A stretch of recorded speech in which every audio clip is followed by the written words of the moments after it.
first, let me just ask a quick question for L. Kwan. L, if you if you were to say, what is the one? I mean, you talk a lot about innovation and using the opportunity of you know this COVID-19 to actually disrupt, if you like, right? So you spoke about that. Now, tell us a little bit more about that, because that kind of thought process just doesn't happen overnight. But something deep must have been felt. What was it that you felt, and what is it that your team felt, so that you guys had to do what you had to do? Right. So totally agree. Innovating and constantly innovating, because you don't just do it once, is not something that you just, it just happens. No, it has to be a conscious effort for you, your company, and your team to be constantly innovating. We never stop, because the world is changing very fast. That's why you hear things like it's VUCA world, and now it's even hyper VUCA. So if you say I've innovated last month, that's it. I think that's the beginning of the descent. So we have to constantly innovate. So thank you so much. I really appreciate your comments on that. I just want to have another question for Huda here. I just wanted to kind of ask you, as leaders continue to lead, and I know that various kinds of difficult decisions are out there, how important it is to kind of, embrace diversity of ideas and viewpoints as you go through this.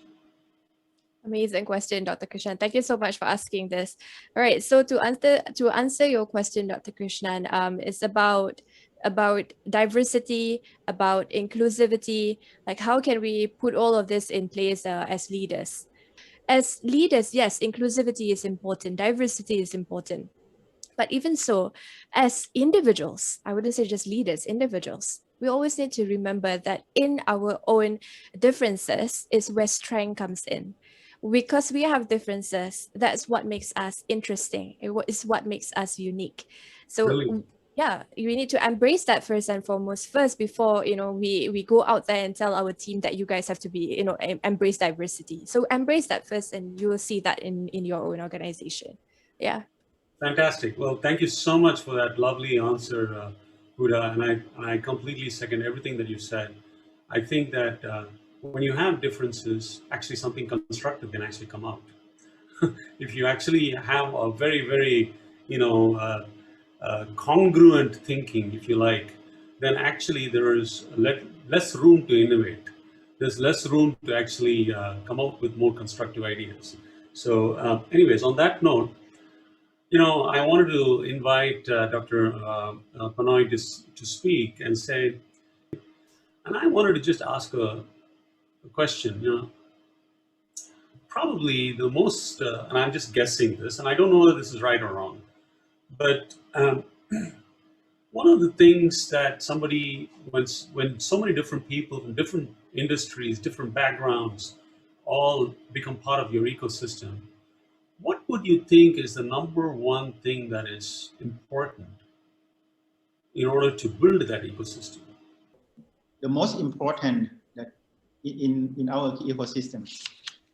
Correct. I think so. When we start a business, we need to build the ecosystem. It's not easy, because when we talk with the director of the hospital, it's different when we talk with the insurance, when we talk with the city, when we talk with the director of the for the government sector. Mm-hmm. I think when I'm a doctor, I think when we start the ecosystem, very important is a doctor. We start from like a specialist doctor. Doctor have a patient. The both of the ecosystem need patient or need customer. So if you have a customer, is you can negotiate, you can make the benefit for your ecosystem. Not so if you have a customer, it is an easy way to negotiation to make a business with them. Yes. Okay. So if I can kind of extrapolate that, can I extrapolate that to trust, to building trust with others?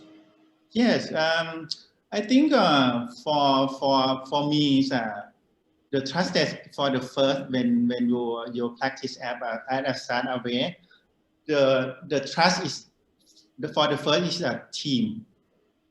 The team, especially is a management team.